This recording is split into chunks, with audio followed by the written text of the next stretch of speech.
Au terme des travaux du Conseil des ministres de ce mercredi 9 février 2022, que le chef de l'État, M. Patrice Talon, a présidé, les décisions ci-après ont été prises. Au chapitre des mesures normatives, création du musée d'art contemporain de Cotonou et de la réunion des musées publics. Le musée est créé dans le but de donner corps à l'ambition du gouvernement de réhabiliter le tissu muséal national et de valoriser la création plastique. Destiné à offrir une ouverture sur le patrimoine culturel national, mais aussi sur la création contemporaine, il aura pour mission essentielle la sauvegarde, la valorisation et la promotion de l'art contemporain béninois. De façon spécifique, il sera chargé de conserver, protéger, restaurer, faire circuler et diffuser les œuvres d'art contemporain, contribuer à l'enrichissement de ces collections par l'acquisition de celles-ci à titre onéreux ou gratuit, rendre les collections accessibles au public, concevoir et exécuter des actions d'éducation et de diffusion visant à assurer l'égal accès de tous aux collections d'art contemporain et à leurs valeurs scientifiques, assurer et autoriser l'étude scientifique de ces collections et contribuer ainsi au progrès de la recherche dans le domaine, développer des actions de partenariat et de coopération relevant de son champ d'action avec des établissements poursuivant des buts similaires en Afrique et dans le monde. Quant à la réunion des musées publics, il s'agit d'un établissement public en charge de la gestion de l'ensemble des musées publics de notre pays. Sa gestion s'étend dans un premier temps aux infrastructures culturelles en cours de construction ou de réhabilitation telles que le Musée international de la mémoire de l'esclavage, celui de l'épopée des Amazones et rois du Dahomey, le Musée international du Vaudou, le Musée Alessandre Sénou à Dandé et le Musée romain. Son portefeuille pourra ensuite être élargi à tout autre musée dont la gestion lui sera confiée. Il aura notamment pour mission de définir l'organisation de chacun des musées sous sa responsabilité, puis de veiller à la maintenance et la mise en valeur des équipements muséaux et associés, la conservation technique des collections, la promotion des équipements muséaux, la sécurité du public et des visiteurs des espaces muséaux, organiser et développer l'économie dérivée, développer des approches de mécénat pour accroître les ressources propres hors subventions et allocations publiques, de même que des événements scientifiques ou culturels relevant des thématiques de ces musées. En autorisant la création de ces organismes, le Conseil a instruit les ministres intéressés de veiller à leur opérationnalisation. En attendant, leur portage institutionnel se fera respectivement par la Galerie nationale et par l'Agence nationale de promotion des patrimoines et de développement du tourisme.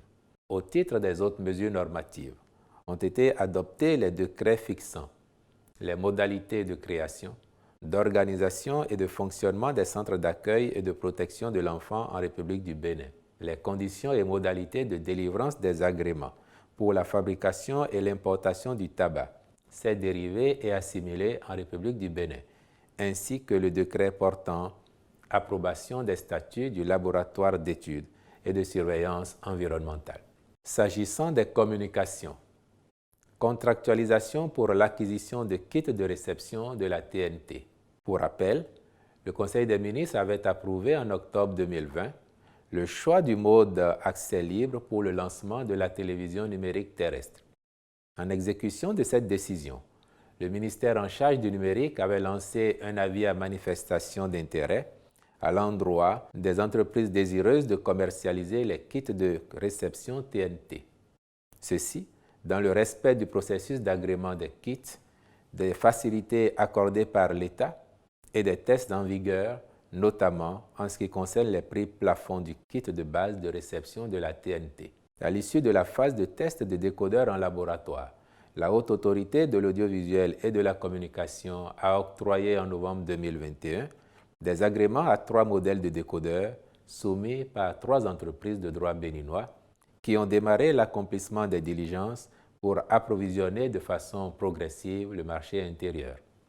Au regard de cette démarche commerciale de mise à disposition des kits de réception de la TNT par les dites entreprises, le gouvernement a décidé de renforcer au démarrage la disponibilité des dits kits dans les arrondissements par l'acquisition en vue de la distribution commerciale avec la collaboration des collectivités locales.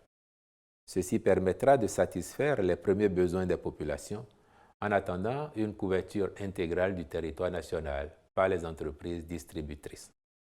Le Conseil a donc autorisé la contractualisation avec les sociétés concernées. Compte rendu du recensement complémentaire des artisans du Bénin.